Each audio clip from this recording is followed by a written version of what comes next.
Good morning. Now we'll study about the deflection of beams by double integration method. How we can find out the deflection and slope of cantilever beams by double integration method. So you consider a cantilever beam subjected to a uniformly distributed load as shown in figure. Let W per meter length be the load intensity and L is the length of the beam. We are taking hogging moment as negative. So first of all, let us consider a section line XX at a distance small x from the free end. So this is the fixed end. So first we have to write the moment at the section XX. So let us write M at XX is equal to, moment is load for this length that x is W into x, and it will be acting at x by 2 from the section line. So W into x square by 2. So this is producing an anticlockwise moment. So this is a hogging moment. So we can write minus W x square by 2. So what is your moment curvature relationship? EI into d square y by dx square equal to M. So EI into d square y by dx square equal to minus W x square by 2. So we have to integrate this once. So when you integrate this equation, EI into dy by dx equal to minus W into x cube by 2 into 3, 6 plus C1. Now what is the value of dy by dx slope? Now we can see that when a cantilever beam bends due to the action of this load, it will have a deflected shape like this. It will deflect like this, and hence we can see the slope will be, we are taking x here 0 to L. Okay, so at x equal to L, the slope is 0 because there will not be any deflection at the fixed support. So at x equal to 0 to L, x is increasing from 0 to L towards the right. So at x equal to L, slope equal to 0, that is dy by dx equal to 0. Theta at the fixed end equal to dy by dx, which is equal to 0.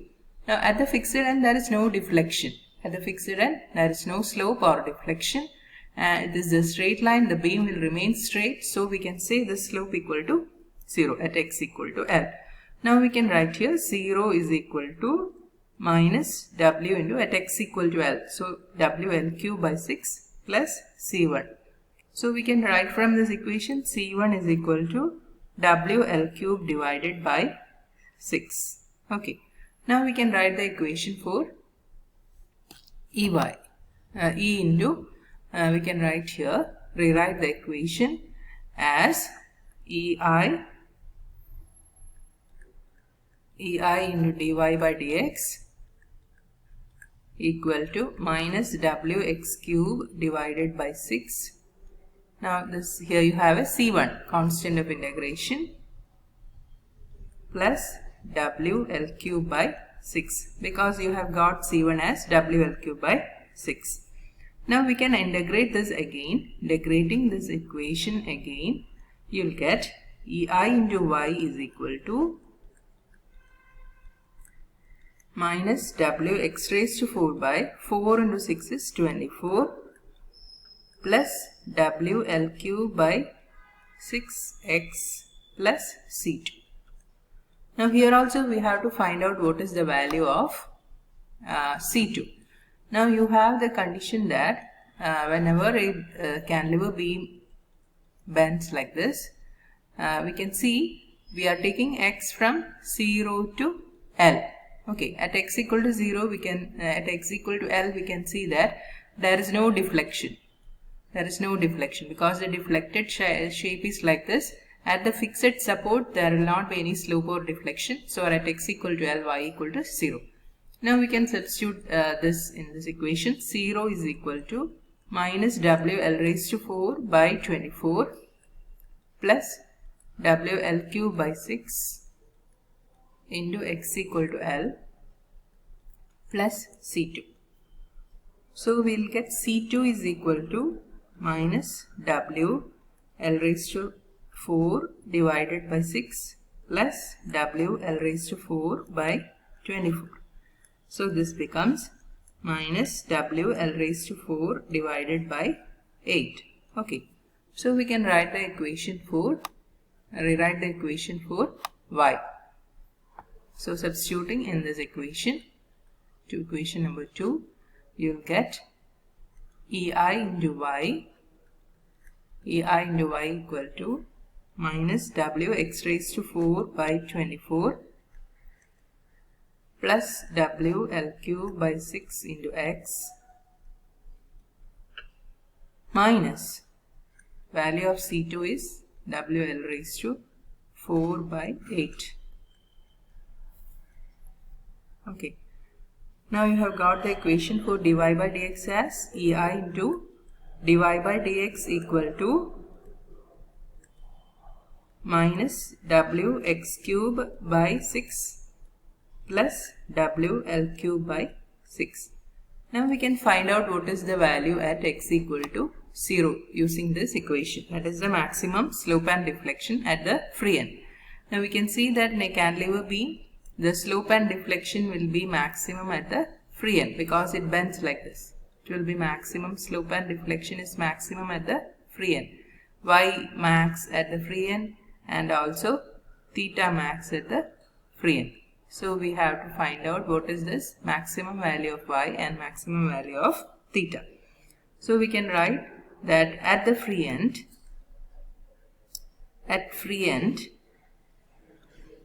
where x equal to 0, we get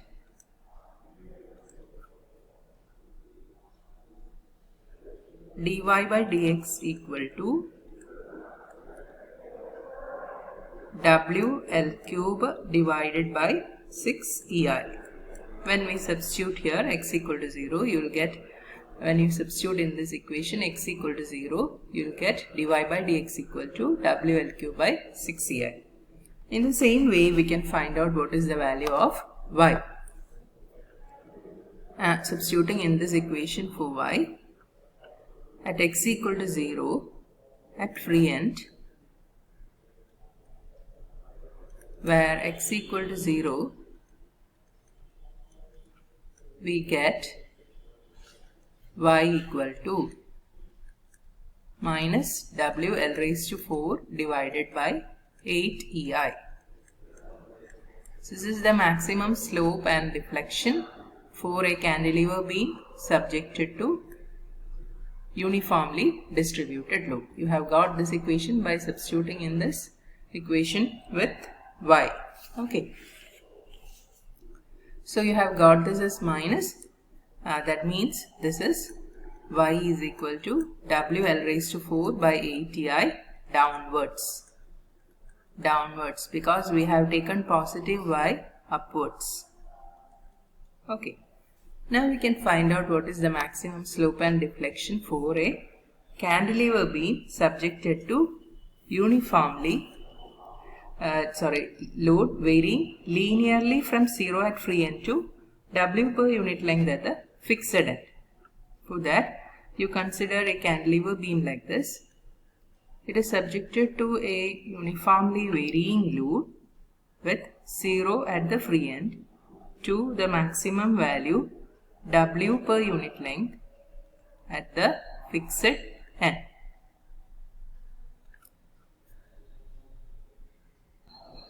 Now here you have the maximum value of load as W per unit length. Now we have to find out what is the ordinate at the section line x6. So for that you consider a section, we have considered a section x at a distance small x from the free end. So here what is the intensity of loading? For x length it is y, we are taking this as y, intensity of loading. For L length we know W. So we can find out the intensity of loading y is equal to Wx by L. Now where is the center of gravity of this one will be located? The center of gravity will be located at a distance of x by 3 from the base. So the CG of this unit will be at a distance of x by 3 from the base. Okay. So we can write what is the bending moment at this section xx. M at xx is equal to area of this small triangle, half into base is x, base into altitude. Altitude is y, that is wx by L, into distance of centroid from the base into x by 3. So a moment at this section xx will be equal to minus wx cube divided by 6L. Okay, so now we can write the equation for moment curvature relationship. You have the equation EI into d square y by dx square equal to mx, that is minus wx cube divided by 6L. Now we can integrate this once with respect to x. So integrating, you will get EI into dy by dx equal to minus wx raised to 4 by 4 into 6 is 24L plus C1. Now what is our boundary condition? This is a cantilever beam, so it will deflect like this. So the boundary condition is, we are taking x here 0 to L. So boundary condition is at x equal to L, dy by dx equal to 0. That is, in the case of a cantilever beam, at the fixed end, there is no deflection. At x equal to L, dy by dx equal to 0. Now let us substitute in this equation, equation 1. So when you substitute in this equation, you will get 0 is equal to minus w into L raised to 4 by 24L plus C1. So you will get C1 equal to WL cube divided by 24. Okay. So you have got the constant of integration C1. Now we can rewrite the first equation, EI into dy by dx equal to minus w x raised to 4 divided by 24L plus WL cube divided by 24. Okay. Now we can integrate this once again. Again integrating this equation, that is, let us name this as equation number 2. So again integrating, you will get EI into y. Integrating again, you can write. Now you will get the equation EI into y is equal to minus w x raised to 5 divided by 24 into 5, 120L plus WL cube divided by 24x plus C2. Now here what is the boundary condition we have to apply? The case of a cantilever beam, the boundary condition is at x equal to L, x equal to 0 to L. At x equal to L, the slope deflection is 0. That is, at x equal to L, y equal to 0. Substituting in the equation, you will get 0 equal to minus w L raised to 5 by 120L plus w into L cube into L by 24 plus C2. So you will get the value of C2 as C2 equal to WL raised to 4 by 120 minus WL raised to 4 by 24. So this becomes WL raised to 4 divided by 120 into 1 minus 5. So this equation becomes C2, you will get the value of C2 as C2 is equal to minus WL raised to 4 divided by 30. So we can rewrite the equation EI into y is equal to minus W x raised to 5 divided by 120L plus W L cube divided by 24x minus WL raised to 4 divided by 30. So we have got the equation for y and dy by dx. Now from which you can find out the value of maximum y and maximum theta. Now we can find out the value of dy by dx and y at the free end, that is where deflection and slope is maximum by substituting x equal to 0 in the above equation. So we will get dy by dx equal to WL cube by 24 EI and y equal to WL raised to 4 by 30 EI. This is downwards deflection. Okay, thank you.